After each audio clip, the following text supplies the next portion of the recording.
Hello दोस्तों, आपका हिंदी मानस with Neha में बहुत बहुत स्वागत है। मैं नेहा आप लोगों का हार्दिक स्वागत करती हूँ।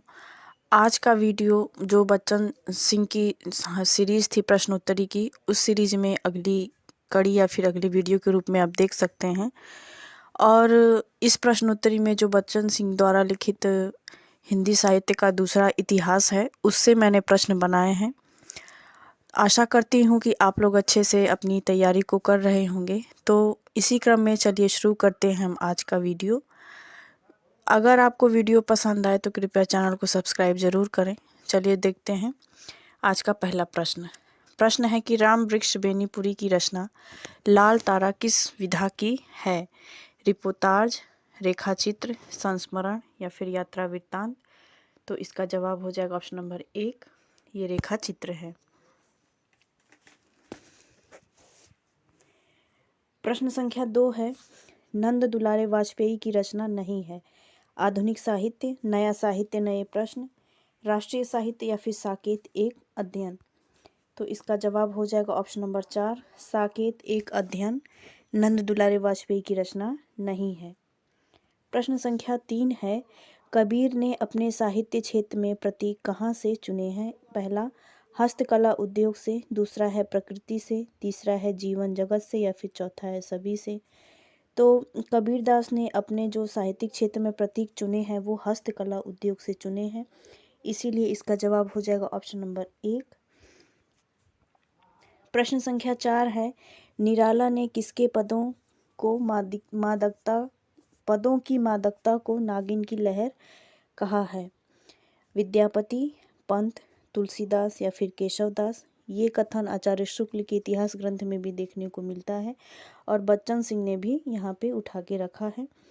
तो निसंदेह ये विद्यापति के बारे में कहा गया है। जो उनकी पदावली है वो बहुत ही श्रृंगारिक पदों को लेकर लिखी गई है, इसीलिए निराला ने विद्यापति की जो पदावली है उसकी मादकता को नागिन की लहर कहा है, अर्थात एक बार जो सुनता है वो मंत्रमुग्ध होकर अपने आप को झूमने से नहीं रुक पाता है।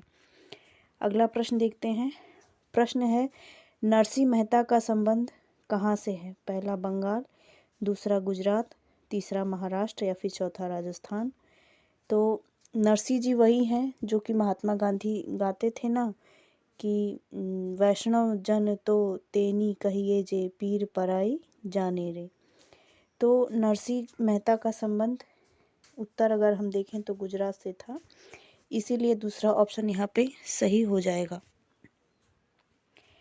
प्रश्न संख्या 6 है, वर्णाश्रम धर्म के समर्थक तुलसी उतने ही प्रगतिशील हैं जितने वर्णाश्रम भंजक कबीर।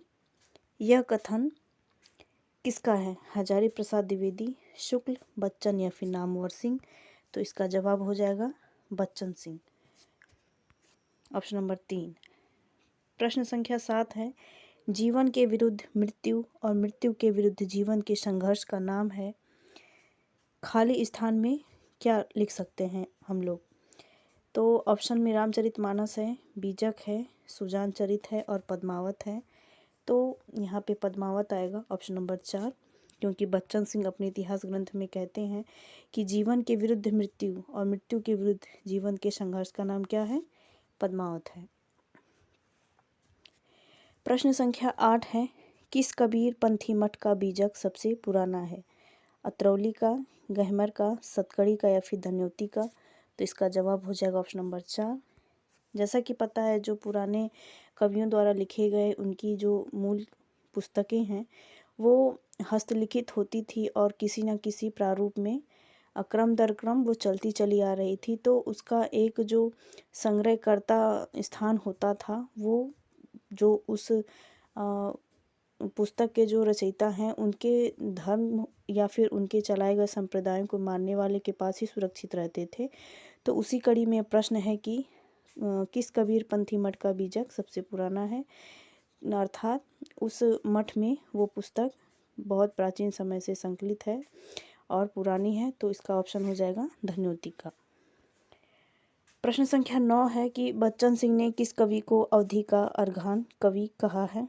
जायसी, तुलसीदास, ईश्वरदास या फिर इनमें से कोई नहीं? तो इसका जवाब हो जाएगा ऑप्शन नंबर 1, मलिक मोहम्मद जायसी। प्रश्न संख्या 10 है कि नंद दुलारे वाजपेयी द्वारा संपादित एवं नागरी प्रचारणी सभा से प्रकाशित सूरसागर, जिसमें 5000 पद 12 स्कंद हैं, ठीक ठिकाने का है, ये किसका है? कथन शुक्ल, बच्चन सिंह, नंद दुलारे वाजपेयी या फिर नामवर सिंह। यहाँ पे प्रश्नों का प्रारूप थोड़ा बदल गया है। इस प्रश्न का उद्देश्य ये बताना था कि जो नंद दुलारे वाजपेयी द्वारा संपादित सूरसागर है, जिसमें कि 5000 पद और टोटल 12 स्कंद हैं, वो संपादित है नंद दुलारे वाजपेयी द्वारा। प्रश्न संख्या 11 है, गलत विकल्प है हिंदी काव्य धारा 1944 राहुल सांकृत्यायन, हिंदी भाषा का विकास 1924 रामविलास शर्मा, मिश्र बंधु विनोद 1913 मिश्र बंधु, या फिर मॉडर्न हिंदी लिटरेचर 1939 इंद्रनाथ मदान। तो इस प्रश्न का सही जवाब हो जाएगा ऑप्शन नंबर 2। रामविलास शर्मा का जन्म भी 1912 ईस्वी में हुआ है, तो वो 24 में रचना लिख तो सकते हैं, लेकिन जब हिंदी भाषा के बारे में हो तो बहुत दुर्लभ होता है, तो ये ऑप्शन गलत हो जाएगा। प्रश्न संख्या 12 है, हिंदी साहित्य के आदिकाल की समय सीमा महाराज भोज के समय से हमीर देव के समय तक किसने माना है? आचार्य शुक्ल, हजारी प्रसाद द्विवेदी, चंद्रधर शर्मा गुरेरी या फिर नामवर सिंह। तो इस प्रश्न का जवाब हो जाएगा ऑप्शन नंबर 1, आचार्य शुक्ल ने माना है। प्रश्न संख्या 13 है, हजारी प्रसाद द्विवेदी की पुस्तक हिंदी साहित्य की भूमिका का प्रकाशन वर्ष है 1952, 1940, 1972 या फिर 1941। तो जैसा कि आप लोगों को पता है कि हजारी प्रसाद द्विवेदी ने कुल 3 पुस्तक लिखी है, तो इसमें से हिंदी साहित्य के विकास के क्रम में उन्होंने 3 पुस्तक लिखी है। वैसे तो उन्होंने बहुत सारे आलोचना ग्रंथ लिखे हैं, लेकिन यहाँ पे हिंदी साहित्य की जो भूमिका का प्रकाशन वर्ष है, वो उसका जवाब हो जाएगा ऑप्शन नंबर 2, 1940 ईस्वी। प्रश्न संख्या 14 है, निम्न में से कौन सा ग्रंथ अपभ्रंश प्रभावित है?